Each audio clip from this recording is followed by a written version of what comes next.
d'une autre réalité, au niveau du financement, au niveau du choix, à plusieurs niveaux. Mais pour les cégeps et pour les universités, ce qu'on dit, c'est que dans les universités et les cégeps francophones, tout doit se passer en anglais. La fin des cours en anglais dans les différentes universités. Tout doit se passer en français, les travaux, les thèses, les cours, tout. Donc, l'idée, c'est qu'en amont du milieu de travail, on francise, on contraint, oui, on contraint, puis on force un petit peu la francisation le plus longtemps possible pour s'assurer qu'il y ait le plus de gens possible qui fassent des études universitaires en français. Dans l'idée de... Évidemment, des écoles passerelles, on a éliminé ça de la charte, ça a été radical, ça a été rapide. Ce qu'on a éliminé aussi, qu'est-ce qu'on a éliminé d'autre? Ben, on élimine les écoles passerelles, et il y avait quelque chose d'autre qui me... Voilà. Alors, l'idée, c'est donc de former... Oui, puis là, les fameux cours de 6e année en anglais, là, tu sais, ça, c'est l'horreur, là, tu sais. Alors que, dans certaines régions, on peut comprendre que ce soit... Moi, je ne suis pas opposé à ce qu'il y ait, dans certaines régions, des cours de danse, d'anglais, là. Mais imposer ça à travers le Québec, dans la région de Montréal, là où il y a le problème, c'est meurtrier. C'est meurtrier. Alors voilà. Ça, c'est pour la langue d'enseignement. Je n'ai pas parlé de la langue de l'entreprise. Parce qu'on a réorganisé la charte. Dans la charte, il y a la langue de travail, puis après ça, on a mis tout de suite la langue d'entreprise. La langue de l'entreprise, qu'est-ce que ça veut dire? Bien, vous savez, vous êtes au courant, c'est la langue d'affichage et la langue des marques de commerce. On ne peut rien faire contre les marques de commerce, c'est protégé par l'OMPI. Ce qu'on peut faire et ce qu'on suggère, ce que j'ai mis dans la charte, c'est que plutôt que d'être un règlement, il y ait un article de loi qui dit qu'il faut qu'il y ait l'utilisation d'un générique français, quelle que soit l'entreprise et quelle que soit la marque de commerce de cette entreprise. Donc, l'imposition du générique français. Pour le reste, je propose deux choses. Je propose d'abord de donner à l'Office québécois de la langue française le pouvoir de donner des amendes. La police de la langue. De donner des amendes concrètes sur le fait immédiatement. Puis ce qu'on propose, c'est de réduire les tarifs de ces amendes-là qui s'appliquent à l'affichage. Pas les amendes qui s'appliquent au respect de la loi. Donc, il y a comme deux tarifs. Un tarif pour si tu n'es pas conforme à la loi, puis un tarif moindre si tu n'es pas conforme à l'affichage. L'esprit de ça étant de déjudiciariser. Parce qu'actuellement, quand vous portez plainte pour l'affichage, si ça ne se règle pas, tôt ou tard, ça tombe dans les mains du procureur, et là, on perd le contrôle, il n'y a plus rien qui arrive. L'idée, c'est de faire comme en circulation. Vous recevez un billet parce que vous êtes mal garé, une fois, ça ne vous fait pas plaisir. Deux fois, ça vous fait suer. Mais la troisième fois, vous vous dites, OK, où est-ce qu'il est le foutu stationnement? Parce que là, je vais me garer correctement. C'est ça l'esprit. Puis, pas être accusé non plus de vouloir détruire les revenus d'une petite entreprise. Donc, il y a ça. Et ça, disons que c'est une partie. Mais le gros morceau, le gros bâton là-dedans, c'est de dire les entreprises qui n'ont pas de certificat de conformité. Là, on a changé l'expression. Après 35 ans, c'est dit, les certificats de francisation, là, si ça fait 35 ans que vous n'êtes pas francisé, bien c'est fini. Là, vous devez être conforme. Puis il vous reste 5 ans. Puis si après 5 ans, vous n'êtes pas conforme, bien vous n'aurez plus jamais aucune subvention, aucune prime, rien, aucun contrat qui provienne de l'État. Pour avoir quelque somme que ce soit, vous devez avoir un certificat de conformité. C'est ça que j'ai écrit dans la nouvelle charte. Voilà.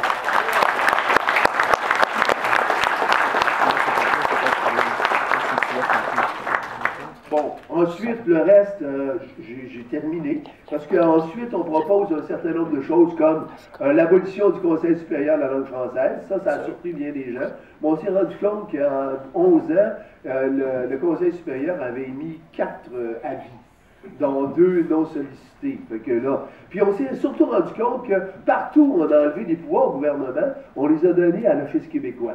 Donc, on a donné beaucoup de pouvoirs, et on a en quelque sorte vidé de sa substantifique moelle les pouvoirs du Conseil supérieur de la langue française. Mais par ailleurs, on dit l'Office québécois de la langue française sera élu aux 2 tiers de l'Assemblée nationale. Autrement dit, la dégager de l'influence politique. Parce que c'est clair que l'Office québécois ferait beaucoup plus s'il n'y avait pas de nombreuses pressions politiques pour l'empêcher d'agir. Voilà. Et puis, enfin, finalement, on régit les filiales des sociétés d'État. C'est le cas, disons, de la société immobilière dans le cas de la Caisse de dépôt et placement du Québec, qui n'était pas touchée par la loi parce que c'était une filiale. On a inclus les filiales. Voilà. Ça, ce sont l'ensemble des principales mesures neuves ou de plus qui sont intégrées dans ce projet de loi que j'ai déposé à l'Assemblée nationale sur la nouvelle charte de la langue française. Ce que je veux dire pour en terminer, c'est un morceau, hein, la loi 101. C'est un morceau crucial, c'est comme le cœur, mais c'est pas toute une politique. Pour avoir une vraie politique du français au Québec, il va falloir viser plus large.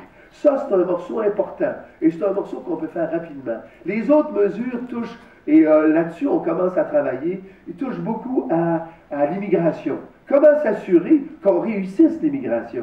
Et là, on entre dans un champ où il n'y a pas beaucoup de description de ce qui se passe. On n'a pas le diagnostic. On ne sait pas combien d'immigrants étudient pendant combien de temps, ils savent quoi au bout, quels sont ceux qui n'étudient pas, où est-ce qu'ils étudient, est-ce qu'ils reçoivent de l'argent, combien d'argent, on ne sait pas. C'est comme un cafouillis. Il n'y a personne qui sait de quoi il s'agit. Tant qu'on ne le sait pas, on ne peut pas proposer des mesures concrètes. Ça, c'est un autre gros morceau d'une politique de la langue française. Donc, oui, la loi 101, maintenant, on peut, dès la prochaine élection, ouvrir le débat là-dessus, mais rapidement aussi comprendre comment réussir l'intégration, la francisation à Montréal, c'est crucial. Et il y a des aspects culturels là-dedans, puis il y a des changements pour nous aussi là-dedans. Il y a une partie, donc, de la politique du français qui sera une partie culturelle. Comment s'assurer qu'on vit dans cette réalité-là qui est en train de changer?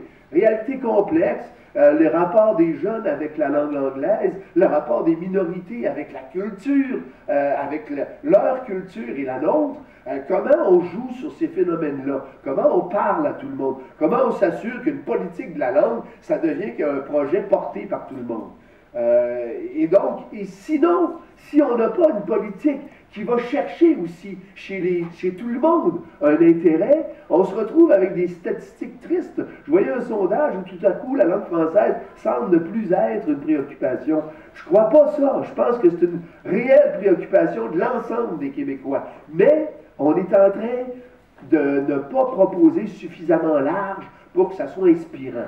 Bien sûr, il y a la façon dont on parle le français, il y a l'amour de la langue, il y a le fait de la célébrer, il y a le fait de la faire valser. J'écoutais Fred Pellerin hier au Canal Savoir, c'est de toute beauté. Il invente sans arrêt des mots formidables. Je l'envie. J'aimerais ça faire la même chose, moi.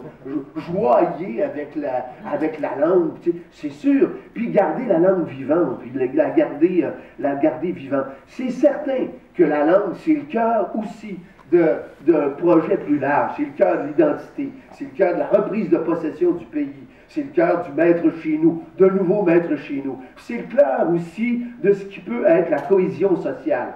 La langue, elle est au cœur même de ce que nous sommes, puis ce que nous sommes, ça a plusieurs facettes. Et c'est vrai que maintenant, la langue n'est plus l'objet unique de l'identité, que c'est une partie fondamentale, mais que la langue, elle demeure, et elle demeurera, je crois, essentiellement l'âme même de ce que nous sommes historiquement et de ce que nous allons devenir. Merci. Bravo!